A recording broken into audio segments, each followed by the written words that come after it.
اور RJ ہشام کے ساتھ only on FM 107 Qatar 107 Qatar. Doha میں اس وقت صبح کے ٹھیک 9 بجے ہیں. سامعین السلام علیکم ورحمۃ اللہ وبرکاتہ.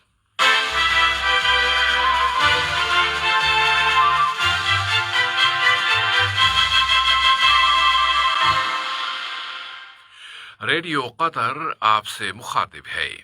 سیف الرحمان سے آج کا پہلا نشریہ سماعت فرمائیے.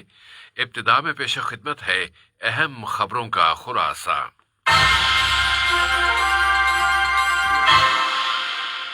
صاحب سمو امیر نے ترکی کے صدر کے ساتھ رابطہ قائم کیا ہے اور چاڈ کے صدر کی جانب سے ایک دستی خط وصول کیا ہے. صاحب سمو امیر اور یوکرین کے صدر کے درمیان کل سرکاری مذاکرات ہوئے جن کے اختتام پر متعدد سمجھوتوں اور مفاہمتی یادداشتوں پر دستخط کیے گئے ہیں. فائزر اور موڈیرنا دونوں ویکسینز کی بہت بڑی کھیپ دوحہ پہنچ گئی ہے. شہزادہ حمزہ نے کہا ہے کہ وہ ہاشمی خاندان کے اسلوب اور نہج کی پابندی کرتے رہیں گے. اور النہدہ ڈیم کے بارے میں نئے دور کو آخری موقع قرار دیا جا رہا ہے.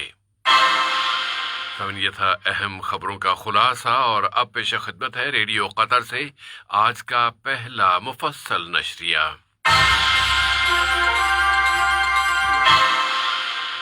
بسم اللہ الرحمن الرحیم. صاحب سمو امیر شیخ تمیم بن حمد آل ثانی نے برادر ملک جمہوریہ ترکی کے صدر رجب طیب اردوان کے ساتھ ٹیلی فون پر رابطہ قائم کیا جس میں دونوں برادر ملکوں کے درمیان اسٹریٹجک تعلقات اور انہیں مزید فروغ دینے کے وسائل اور پھر مشترکہ دلچسپی کے تازہ ترین علاقائی اور بین الاقوامی حالات و واقعات پر بات چیت کی گئی. صاحب سمو امیر شیخ تمیم بن حمد آل ثانی نے جمہوریہ چاڈ کے صدر ادریس دیبی کی جانب سے ایک دستی خط وصول کیا ہے. یہ خط دونوں ملکوں کے باہمی تعلقات اور انہیں فروغ دینے کے وسائل سے متعلق ہے. جمہوریہ چاڈ کے وزیر امور خارجہ و افریقی تکامل و بین الاقوامی تعاون جناب امین ابا صدیق نے صاحب سمو امیر کے ساتھ ایک ملاقات میں انہیں یہ خط پہنچایا. صاحب سمو امیر شیخ تمیم بن حمد آل ثانی اور یوکرین کے صدر وولودیمیر زیلنسکی کے درمیان کل دیوان امیری میں سرکاری مذاکرات ہوئے. مذاکرات کے بعد دونوں ملکوں کے درمیان مختلف شعبوں میں متعدد سمجھوتوں اور مفاہمتی یادداشتوں پر دستخط کیے گئے. مذاکرات میں مختلف شعبوں خاص طور پر توانائی، سرمایہ کاری، فوڈ سیکیورٹی اور انفراسٹرکچر کے شعبوں میں دو طرفہ تعاون میں مزید اضافے کے موضوعات زیر بحث آئے. دونوں رہنماؤں نے کووڈ-19 وبا کے اثرات سے نمٹنے کے لیے بین الاقوامی تعاون کی اہمیت پر زور دیا ہے. قطر فاؤنڈیشن برائے تربیت، سائنس اور سماجی ترقی کے بورڈ آف ڈائریکٹرز کی سربراہ صاحبۃ السمو شیخہ موزہ بنت ناصر سے یوکرین کے صدر کی اہلیہ محترمہ اولینا زیلنسکا کی ملاقات میں مشترکہ دلچسپی کے متعدد موضوعات خاص طور پر تعلیمی شعبے میں قطر فاؤنڈیشن اور تعلیم سب سے بالا فاؤنڈیشن کے ساتھ تعاون کو فروغ دینے کے وسائل پر بات چیت کی گئی ہے. صاحب سمو امیر کی اہلیہ شیخہ جواہر بنت حمد بن سہیم آل ثانی سے بھی یوکرین کے صدر کی اہلیہ محترمہ اولینا زیلنسکا کی ملاقات ہوئی ہے جس میں مشترکہ دلچسپی کے متعدد موضوعات پر گفتگو کی گئی. یوکرین کے صدر وولودیمیر زیلنسکی کے وزیر اعظم و وزیر داخلہ شیخ خالد بن خلیفہ بن عبدالعزیز آل ثانی کے ساتھ ملاقات میں دونوں ملکوں کے درمیان قائم تعلقات و تعاون کو مزید فروغ دینے کے وسائل پر بات چیت کی گئی ہے. اسی طرح وزیر اعظم و وزیر داخلہ سے یوکرین کے وزیر داخلہ جناب ارسین اباکوف کی ملاقات میں مختلف شعبوں، خاص طور پر سیکیورٹی کے شعبوں میں تعلقات و تعاون کو مزید فروغ دینے کے وسائل کا جائزہ لیا گیا ہے۔ ملاقات کے بعد وزیر اعظم و وزیر داخلہ اور یوکرین کے وزیر داخلہ نے دونوں ملکوں کی داخلہ وزارتوں کے درمیان ایک مفاہمتی یادداشت اور ارادوں کے ایک اعلان پر دستخط کیے ہیں۔ یادداشت جرائم کی روک تھام کے شعبے میں تعاون اور اعلان ڈرائیونگ لائسنسوں کے تبادلے کو آسان بنانے سے متعلق ہے۔ قطر میں کورونا وائرس کی تازہ ترین صورتحال بتاتے ہوئے وزارت صحت عامہ نے اعلان کیا ہے کہ یہاں کورونا کے مزید 910 کیسز رجسٹر ہوئے ہیں اور مزید 489 بیمار صحت یاب ہو گئے ہیں۔ اس طرح قطر میں اب تک اس بیماری سے شفا پانے والوں کی کل تعداد 1,66,441 ہو گئی ہے۔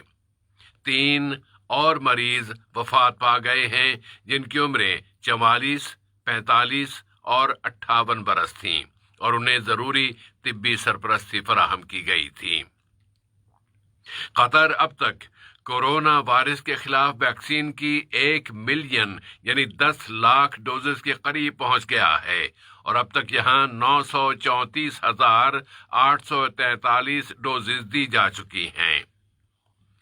فائزر اور موڈرنا ویکسینز کی سب سے بڑی کھیپ قطر پہنچ گئی ہے اور قطر ایئر ویز کے مال بردار طیارے کووڈ 19 کے خلاف ویکسین کی 1.5 ملین ڈوزز لے کر امسٹرڈیم سے دوحہ پہنچ گئے ہیں۔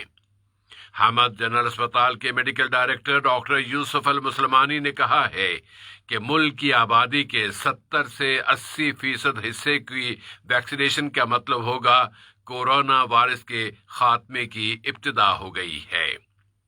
ملک میں کورونا وائرس سے متاثرین کی تعداد میں اضافے کے ساتھ ساتھ وزارت تعلیم و اعلیٰ تعلیم کے معاون انڈر سیکرٹری برائے امور خدمات جناب علی البوعینین نے بتایا ہے کہ ثالث ثانوی کے طلباء کے سرپرستوں کے ساتھ کوارڈینیشن ہو گئی ہے کہ ان طلباء کی ویکسینیشن ہو جائے اور اب تک نصف سے زیادہ طلباء کی ویکسینیشن مکمل ہو چکی ہے۔ اور اب اس علاقے اور دنیا کی دوسری خبروں کی طرف آتے ہیں اور ان میں سب سے پہلے اردن چلتے ہیں۔ اردن کے دیوان شاہی نے ایک خط جاری کیا ہے جس پر شہزادہ حمزہ ابن الحسین نے متعدد دوسرے شہزادوں کی موجودگی میں دستخط کیے ہیں۔ اس خط میں انہوں نے لکھا ہے کہ وہ آباء و اجداد کے عہد کی پابندی کریں گے، ان کے نقش قدم پر چلتے ہوئے ان کے ورثے کے ساتھ وفادار رہیں گے اور ملک کے بادشاہ کے لیے ہمیشہ مخلص رہیں گے۔ دراصل قطر یہ کہہ چکا ہے کہ وہ اردن کے ساتھ کھڑا ہے۔ اردن کی انتظامیہ نے اعلان کیا ہے کہ ملک کی صورتحال پر قابو پا لیا گیا ہے اور اس مسئلے کی تحقیقات کا سلسلہ ابھی جاری ہے۔ ایران کے ایٹمی سمجھوتے سے متعلق آج ویانا کے اجلاس پر ساری دنیا کی نظریں لگی ہوئی ہیں، جس میں امریکہ سمیت اس سمجھوتے کے تمام پارٹنر شریک ہوں گے، لیکن امریکہ تہران کے ساتھ براہ راست مذاکرات نہیں کر سکے گا۔ ایران کی وزارت خارجہ کے ترجمان سعید خطیب زادہ نے اس اجلاس کو کم اہم قرار دینے کی کوشش کی ہے اور کہا ہے کہ یہ سابقہ اجلاسوں سے کوئی مختلف اجلاس نہیں ہوگا۔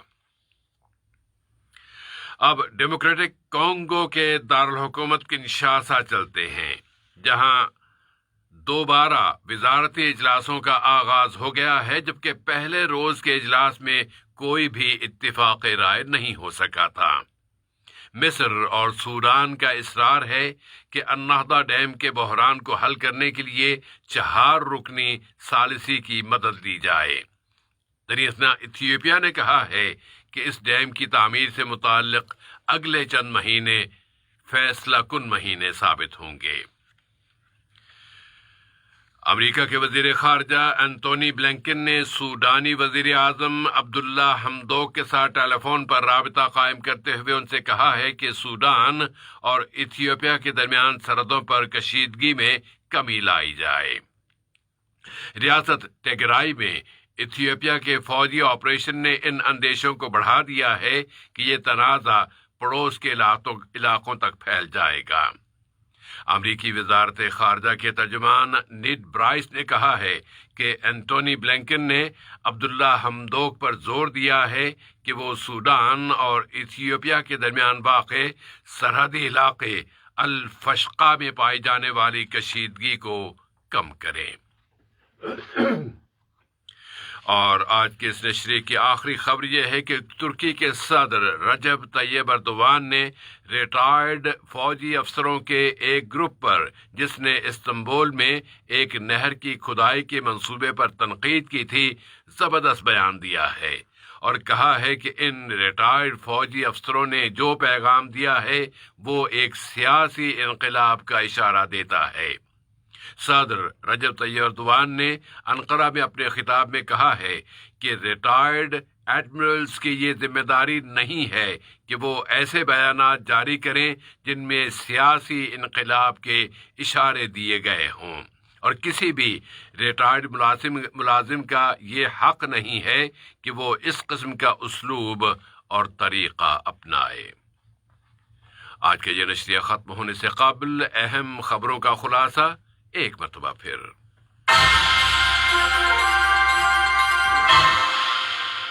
صاحب سمو امیر نے ترکی کے صدر کے ساتھ رابطہ قائم کیا ہے اور چاڈ کے صدر کی جانب سے ایک دستی خط وصول کیا ہے۔ صاحب سمو امیر اور یوکرین کے صدر کے درمیان سرکاری مذاکرات ہوئے ہیں جن کے اختتام پر متعدد سمجھوتوں اور مفاہمتی یادداشتوں پر دستخط کیے گئے ہیں۔ فائزر اور موڈرنا ویکسینز کی بڑی کھیپ دوحہ پہنچ گئی ہے۔ شہزادہ حمزہ نے کہا ہے کہ وہ ہاشمی خاندان کے اسلوب کی پابندی کرتے رہیں گے۔ اور النہدہ ڈیم کے بارے میں آج ہونے والے مذاکرات کے نئے دور کو آخری موقع قرار دیا جا رہا ہے۔ ریڈیو قطر سے آج کا پہلا نشریہ اپنے اختتام کو پہنچا۔ اگلا نشریہ رات 7:30 بجے پیش کیا جائے گا۔